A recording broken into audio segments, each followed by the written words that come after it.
período que Jesus esteve na sepultura. Ele pregou a Presta espírito em atenção prisão. nesse tema aí, ó. Tem essa ideia meus na irmãos. Bíblia? Isso é uma doutrina posterior? Jesus pregou aos espíritos em prisão ou não? Começo aqui com o reverendo Samuel. Reverendo. Não, para definir, o texto básico que o pessoal vai usar de Pedro, né? Fala de que ele pregou aos espíritos em prisão. E aí a minha intenção hoje é explicar o que de fato simboliza aquilo, para onde aponta e qual é o perigo de olhar de forma literal para esse texto, né? Você vai ter pelo menos aí 4 vertentes tratando sobre isso. Claro, eu entendo que aponta para o ministério de Cristo aquilo que Noé, por exemplo, faz nos seus dias. Para a minha intenção hoje é caminhar justamente nesse Pastor sentido. Paulo E tratar do Henrique, credo, que na verdade a mudança do credo foi um acréscimo que foi feito por um presbítero e virou moda e acabou se perpetuando na história. Então explicar a origem da por que essa expressão ela foi incluída. A maioria dos credos, se você pegar nas Bíblias, não vai ter a expressão desceu ao Hades ou a mansão dos mortos, que é a versão mais próxima da católica. Então foi um acréscimo, tecnicamente vai estar entre os colchetes. Então a minha intenção hoje à tarde é caminhar nesse sentido. Olhar também para Apocalipse, olhar para o texto de Efésios, que são os 3 textos que juntos dá a entender que talvez ele tenha... Pedro, sobretudo, né? É Pedro primeiro que eu citei, mas também Apocalipse, que fala das chaves da morte do inferno, o texto de Efésios, que fala aquele que subiu aqui, não, aquele que desceu às regiões inferiores é o que também subiu. Subiu também desse. Perdão, isso. Então todos eles juntos acabaram criando essa perspectiva que, mal defendida, pode até dar margem para purgatório e outras coisas. Então, é explicar por que nós não queremos assim. Ok, vamos lá. Pastor Paulo, sua opinião inicial sobre o tema, meu irmão. Eu acredito que nós temos que tomar cuidado na questão de falar assim, esse texto aqui é literal, esse texto aqui é figurado, né? Essa pegadinha, essa charada, esse quebra-cabeça, falar assim, esse aqui sim, esse aqui não, ele acaba ficando um pouquinho mais complicado. Eu vou defender que Jesus, ele desceu às partes mais baixas da terra, como diz. Isso é teologia paulina, não é só teologia petrina, mas é teologia paulina. Efésios capítulo 4, versículo de número 10, 1 de Pedro, capítulo 3, versículo 16, 17, 18 e 19, vai trabalhar essas questões e, claro, não vamos resultar em adentrar ao texto grego e não nos apegarmos apenas à questão do credo atanasiano, que vai defender essa questão. Agora, existe o credo de Atanásio que defende, acho que é o credo no 4º ou 5º século, o credo de Atanásio, que vai falar. Acho que é o credo apostólico, é o credo apostólico, o credo de Atanásio vai tratar da natureza de Cristo, né? 18 de Cristo. Pois bem, então, o que acontece? Acontece que tem uma vertente dentro do cristianismo que vai defender que essa ideia de Jesus pregar, então, o fato de Jesus ter descido e pregado, ele pregou o quê? Qual era o motivo que Jesus deveria descer as partes mais baixas da terra e pregar? Exatamente. A primeira questão é, se ele pregou, o que ele pregou? Motivo? Qual foi a sua mensagem, né? Quem são esses espíritos em prisões que estavam aguardando ou esperando que Noé, pregoeiro da justiça, né? Desde o Primeiro Testamento? Que tipo de mensagem Jesus foi pregar lá? Será que esse pessoal que estava preso, essa prisão é o quê? O inferno? Aí onde a gente vai entrar? Inferno, Hades, Tártaro, Guiena, Sheol, submundo, escuridão. Que região era essa? De fato é que 2 escritores do Novo Testamento, um que andou bem próximo de Jesus, um que acompanhou um pouco de longe, se converteu, conheceu alguma coisa dos apóstolos e recebeu as revelações do Espírito Santo, escreveram que de fato Jesus desceu às profundezas da terra. E aí quando a gente analisar o grego vai ver que profundeza da terra não é o mundo que a gente vive aqui. Então é isso que eu vou defender e a gente vai começar a entrar nos textos para o que significa. Então, irmãos, esse debate aí, né, aconteceu num programa Soltando o Verbo com o pastor César Cavalcante, né? Eu gostaria de destacar, de fazer algumas observações, né? Que observações são essas? Primeiro, né, eu não gosto quando vem essas pessoas, né, dizer que aquela palavra em grego ou em hebraico tem outro significado para aquele tipo de texto, né? Eu não sou adepto a essa visão. Por quê? Porque durante muitos anos, se não milênios, né, os tradutores, né, eles não traduziram aquilo sozinho, aquele texto sozinho, né, para você entender, eu creio que essa é a tradução. Não. Eles se reuniram, né, foram baseados com várias visões, com várias pessoas analisando aquele texto, né? E quando uma pessoa faz isso, que esse reverendo está querendo fazer aí, eu acabo lembrando o que alguns pastores, né? Pastores estão ensinando hoje em dia, né? Dizendo que a Bíblia precisa ser atualizada, que a Bíblia precisa ser revista, né? Então tomem cuidado com essas questões de traduções, né? A Bíblia ela é clara no texto original, no texto em que ela está traduzida. Ela é clara, né? Ela tem um objetivo, né? Este é um ponto, né? Agora vamos adentrar sobre o tema, né? Eu vou fazer uma analogia com vocês, com uma visão vista de cima, né? O que é isso, o Donaldo? Né? Por que Jesus desceu até as profundezas? Né? Segundo o reverendo, quando a palavra diz desceu às profundezas da terra, está querendo dizer que Jesus desceu até a terra, né? Só que aí tem alguns pontos que eu gostaria de observar com vocês, né?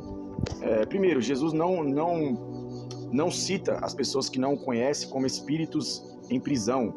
Ele não cita, ele não faz essa referência com pessoas que não conhecem o Evangelho. Espíritos em prisão. Ele fala que ele veio para libertar os cativos. Isso é diferente, né? Aí sim ele está falando das correntes, né, que aprisionam as pessoas, né? O vício, né? Idolatria, dentre outras prisões. Mas Jesus não se referencia às pessoas como espíritos. Não, em nenhum momento ele vai referenciar nós, seres humanos, né, ou pessoas que não conhecem ele, como espíritos. ele não faz essa referência. Este é um ponto. E aí gostaria de fazer com vocês analogia baseada, né, no que está escrito mesmo, sem abrir margem para essa questão de tradução, né? Mas quer dizer que ele desceu, não quer dizer necessariamente que ele desceu para a profundeza de dentro da terra. Não, assim como há esse debate aí, o pastor Paulo Henrique ele vai citar aqui, assim como há categorias de céus, né, os céus superiores, também há, né, terras inferiores, né, ou seja, camadas, categorias da terra, né, lugares mais profundos. Né, eu acredito isso, assim como há no céu, também há na terra. Eu sou adepto a essa visão aí, igual a do Paulo Henrique. Então, vamos fazer essa analogia, né? Por que Jesus desceu, né? Por que ele pregou? Quem são esses espíritos em prisão? Então vamos lá, irmãos. Eu gostaria de trazer esse raciocínio para vocês. Como que funcionava, né, as pessoas que morriam antes de Jesus, né, que não tinham acesso ao sacerdote, né? Porque o sacerdote faria para essas pessoas pecadoras, né, o sacrifício, né, do cordeiro ali, o holocausto, as oblações, né, todo o sacrifício de perdão dos pecados dessas pessoas que morreram, né? Como que aconteciam com essas pessoas que moravam em outras regiões da terra, que não tinham acesso a esse sacrifício de perdão? Ou seja, essas pessoas elas morriam e iam para o lugar de tormento, né, contado pelo Senhor Jesus na parábola do rico e o Lázaro. Amém? Essa parábola do rico e o Lázaro, irmãos, é a única parábola que Jesus ele cita nome Lázaro, né? Quando o Senhor Jesus cita um nome de uma pessoa, quando ele dá nome na parábola, essa parábola ela se torna um fato real, né? Porque Jesus ele não é Deus de inventar uma história, ele está relatando uma história real que aconteceu. De fato, existe um rico e existiu uma pessoa chamada Lázaro, né? O qual Lázaro foi para o seio de Abraão, que é o paraíso, e o rico foi para um lugar de tormento. Tá bom? Eu não vou entrar aqui na questão qual era o nome desse lugar, se era Hades, se era Sheol, não vou entrar nessa questão. A questão é que essa pessoa, o rico, foi para um lugar de tormento. Amém? Então, todas as pessoas que morreram, que pecaram, que moraram nas outras extremidades do mundo, foram para esse lugar. Só que Deus, segundo Atos 17:30, ele não leva em consideração o tempo da ignorância. Amém? Então, Mateus capítulo 10, verso 15, né? Jesus ele vai dar ordem para os seus discípulos ir pregar nas cidades, né? A entrar dentro da casa e saudar com a paz, né? Com a paz do Senhor Jesus naquela casa, e não aceitando aquela paz, ele diz para bater o chinelo, né? As sandálias, porque nem o pó daquela casa o Senhor Jesus quer que leve consigo. Ele diz que haverá menos rigor no dia do juízo para os de Sodoma e Gomorra do que para aqueles que negam a ele, porque uma pessoa que nega Jesus, né, terá mais rigor do que aqueles que habitaram em Sodoma e Gomorra, que foi uma cidade o qual Deus destruiu. Amém? Então, resumindo, Jesus precisava descer até esse lugar de tormento e pregar para essas pessoas que morreram em pecado e que não tiveram a oportunidade de conhecer o Senhor Jesus.